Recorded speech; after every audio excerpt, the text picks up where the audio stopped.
Thank you, Mr. Chairman, and thank you to the witnesses for your service and testimony today. One comment, Mr. Chairman, before questions. Over the last month, including yesterday's Senate hearing, we heard a lot of, in my opinion, over-the-top claims that the U.S. had lost all credibility with its allies in the wake of the withdrawal from Afghanistan. Last week, Mr. Chairman, we saw firsthand in Washington how mistaken that claim was.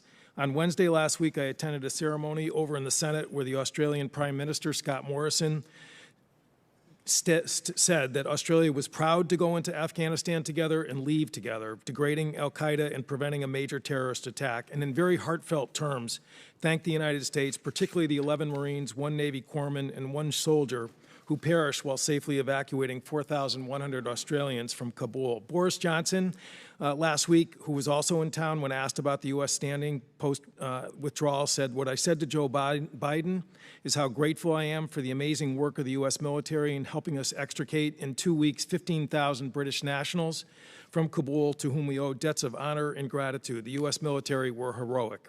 Of course, they were in town to enthusiastically endorse AUKUS, the new defense agreement in the Pacific, which, as Politico reported, despite all the hand-wringing over the last couple of weeks, was a powerful reminder that an American security guarantee with our allies still reigns supreme, and in the stroke of a pen has reaffirmed our engagement and collaboration with allies in a region that the National Defense Strategy has identified as our #1 priority.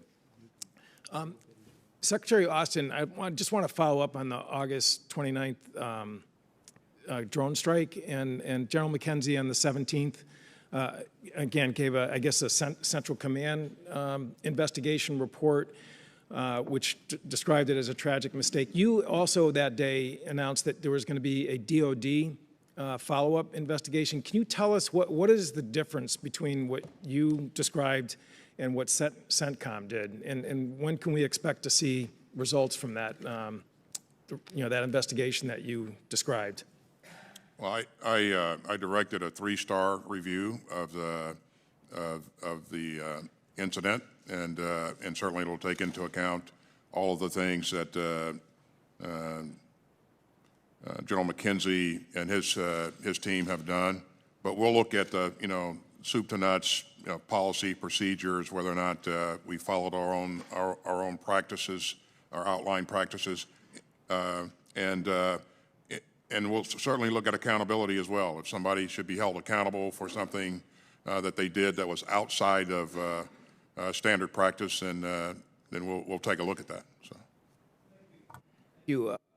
General McKenzie, you mentioned on the 17th that the department is exploring the possibility of ex gratia payments as compensation for the individuals who died in that strike. And again, that's a $3 million per year set aside that the United States military's operation has used over in the past. However, in 2020, despite 23 civilians that were killed, there was no payments made last year. Can you give us some feeling that that this agreement is sufficient to address this issue, which I think really is our country's responsibility?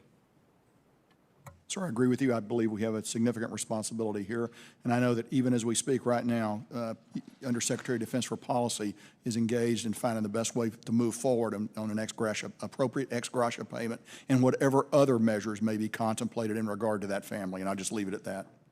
Thank you, and I just would reflect that certainly is a high-volume concern in my district. Sure. General Milley, again, we first met in 2013 on a Codell. You were in Jalalabad, Afghanistan, and I think many of us had that same experience of seeing you in country there, and certainly your service is something that I think should be unquestioned in commitment to our nation.